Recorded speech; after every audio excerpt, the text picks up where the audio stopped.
Born Mildred Eynon on February 11, 2008. She was a perfect baby. She was as cute as a button. But before she could reach 8 months, Millie turned ill. I noticed her heartbeat visible through her baby clothing. Her mother knew something was wrong, so her parents took her to a pediatrician, and less than an hour later, Diana received news that broke her heart. She has to be airlifted to St. Louis Children's Hospital because she was in heart failure. But she continued to grow, and medicine helped pull her through. She went to school and spent many days with 3 people at Garfield Montessori.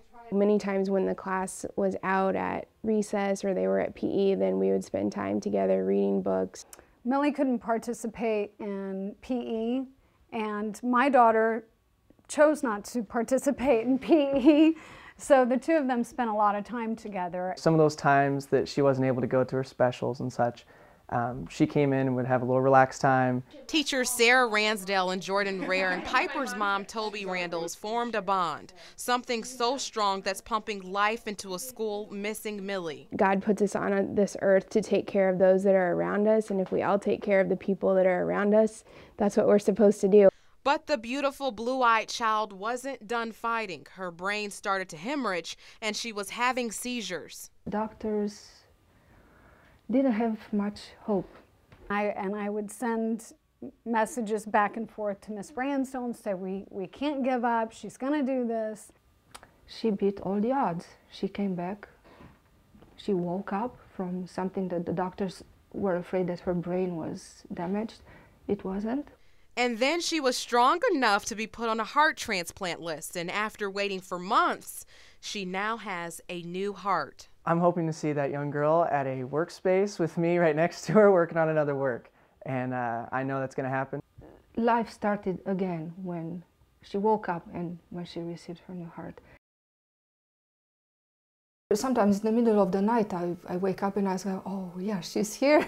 Because at one time, Millie Eynon spent most of her nights at the St. Louis Children's Hospital. In Missouri, Millie was waiting on a new heart because hers was failing and wasn't supplying her body with enough blood. And at the loss of one life, another was spared.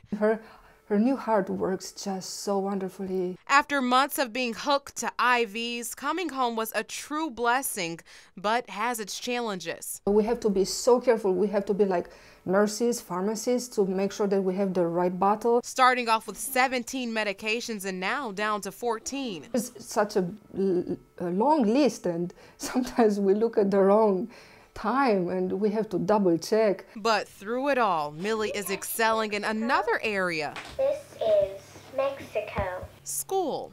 She did some studying in the hospital, and when I came back, she could read everything that I put in front of her. And since January 21st, when we first brought you her inspiring story, people have opened their hearts to help Millie's. We'll go online and check in on our thermometer to see where we are. Raising thousands of dollars for a family shouldering a huge financial burden and supporting it from day one, her teacher, Sarah Ransdale. I just knew that God had asked me to take care of this child and this family, and so she's just my mission.